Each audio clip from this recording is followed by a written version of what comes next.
यामध्ये आमचे धनगर समाज बांधव ट्रोल करणार नाहीत, मराठा समाज बांधव आमचे ट्रोल करणार नाहीत, पण जे ओबीसी म्हणून एखाद्या आमच्या धनगर समाजाच्या कार्यकर्त्याला ट्रोल करत आहेत आणि ट्रोल करताना त्याला शिवीगाळ तर खालच्या भाषेत देतच आहेत, पण हाणामारीची भाषा करतायत, भडव्या दलाल अशा पद्धतीची भाषा करत आहेत. पण त्यांना माझं एक सांगणं आहे, पवन करवर हा ज्या भेटीसाठी गेला होता, ही भेट म्हणजे या महाराष्ट्रातील सर्व तरुण धनगर समाजाचे आमचे कार्यकर्ते आणि मराठा समाज बांधव यांच्यात एकोपा राहावा यासाठी ही भेट होती, हे मी स्पष्ट करतोय.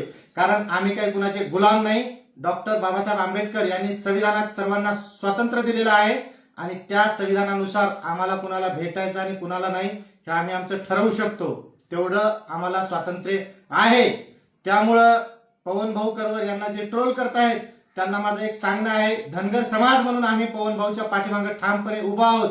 आणि एवढा आपण ओबीसी करतोय, ओबीसी म्हणून ज्यावेळेस पवन करवर हे इलेक्शनला उभे होते त्यावेळेस त्या मतदारसंघामध्ये त्या सर्कलमध्ये 50% पेक्षा जास्त ओबीसीचं मतदान आहे. मग ज्या ओबीसी समाजासाठी पवन करवरनी काम केलंय, दिवसरात्र एक केली, मार खाल्ला वेळप्रसंगी, रक्ताचं पाणी केलंय, मग त्या पवनकरला ओबीसी समाज बांधवांनी मतदान का नाही केलं, हा माझा प्रश्न आहे आमच्या ओबीसी बांधवांना सुद्धा. आणि आज जर पवन करवर यांनी भेट घेतली आणि मराठा समाज धनगर समाज एकत्र येत असेल, गुन्ह्या गोविंदाने नांदत असेल, तर कुणाला काय अडचण आहे. उद्या यदा कदाचित लक्ष्मण हाके सुद्धा मराठा धनगर एकत्र यावे त्यासाठी पुढे येतील, पडळकर साहेब पुढे येतील. आणि मुळात धनगर समाज किंवा मराठा समाज हा वादच नाही. आमच्या कुठल्याही बांधवांनी सांगावं की मराठा बांधवांनी आमचं काय नुकसान केलंय. राजकारणाच्या जागी, पण सामाजिक क्षेत्रामध्ये मराठा बांधवांनी काय नुकसान केलं किंवा धनगर समाज बांधवांनी मराठा समाज बांधवांचं काय नुकसान केलं. मग एकमेकाचं कुणी काही जरी नुकसान नसेल केलं तर मग आमच्यात मुळात वाद नाहीच. पण जे काही राजकीय गोष्टीमुळं एकमेकात दुरावा निर्माण होऊ लागला होता, हा दुरावा कुठेतरी कमी करण्याचं काम पवन करवर असतील, किशोर भाऊ असतील, भैयासाहेब म्हणजे सर्व जे धनगर समाजातले आमचे तरुण कार्यकर्ते आहेत, त्याचबरोबर आमचे वयस्कर रामकृष्ण बेडकर साहेब यांच्यासोबत सुद्धा माझी काल चर्चा झाली. येणाऱ्या काळात धनगर समाजातले आमचे असंख्य तरुण मनोजदादा जरांगे पाटील यांच्या भेटीला जाणार आहेत.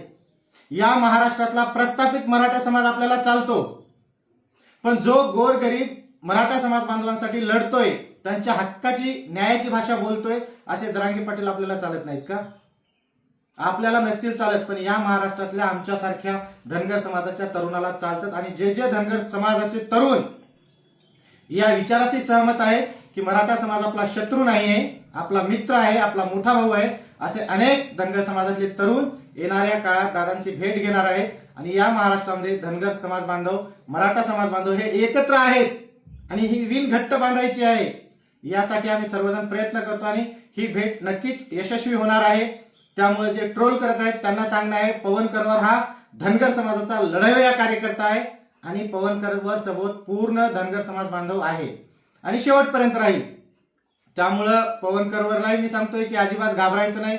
असे ट्रोल करणार किंवा फेसबुकला धमक्या देणार कुणात एवढी हिंमत नाही की आपल्या मनगटापर्यंत येईल. ज्या दिवशी आपल्या मनगटापर्यंत येईल त्या दिवशी काय करायचंय हे ठरवू. कारण या महाराष्ट्रातला धनगर समाज हा जेवढा भोळा बाबडा आहे तेवढा तिखट सुद्धा आहे. आणि आज मुंबईला जे उपोषण सुरू आहे, कालपासून 16 तारखेपासून आमचे मित्र दीपक भाऊ बोराडे उपोषण करत आहेत, त्या उपोषणाला देखील मनोजदादा जरांगे पाटील यांनी पाठिंबा दिलेला आहे. मग ओबीसी करतोय, धनगर समाज हा ओबीसीतच आहे, ओबीसी भाऊ आपण म्हणतोय. मग एसटी आरक्षणाच्या लढाईमध्ये ओबीसी नेते कुठे गेलेत का? झोपा काढतायत का? फक्त तुम्हाला आमचा वापर करायचा आहे?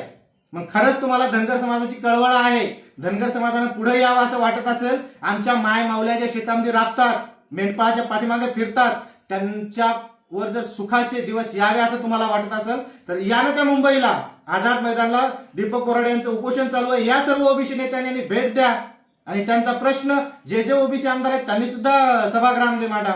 मग एखादा सर्वसामान्य मराठा समाजासाठी लढणारा संघर्ष होता मनोजदादा जरांगे पाटील जर धनगर समाजाच्या एसटी आरक्षणासंदर्भात बोलत असेल तर आम्ही त्यांना साथ नाही का द्यायची. त्यामुळे बांधवांनो, कुणीही कुणाच्या भूलथापाला बळी न पडता येणाऱ्या काळात मराठा समाज आणि धनगर समाज हे एकत्र राहतील. छत्रपती शाहू महाराजांपासून आपण एकत्र आणि एकत्रच राहणार आहोत.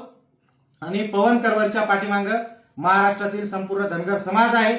त्यामुळे पवन करवर आपण कुणालाही न घाबरता आपण जे काल पाऊल उचललेलं आहे त्यावरती आपण ठाम राहा. आम्ही तुमच्या सोबत आहोत. कुणीही आपलं काही वाकडं करू शकत नाही, कारण आपण धनगर समाज आपण स्वतंत्र आहोत. कुणाला भेटायचं आणि कुणाला नाही भेटायचं हे आपण आपलं ठरवू शकतो. त्यामुळं येणाऱ्या काळात आपण सर्व एकत्र आणि गुण्या गोविंदाने नांदणार आहोत. आणि कुणीही यानंतर टीका करताना विचार करून टीका करावी, कारण पवन करवर हा धनगर समाजाचा सच्चा कार्यकर्ता आणि सर्व आमचा धनगर समाज पवन करवरच्या पाठीमागे आहे. जय मल्हार, जय शिवराय.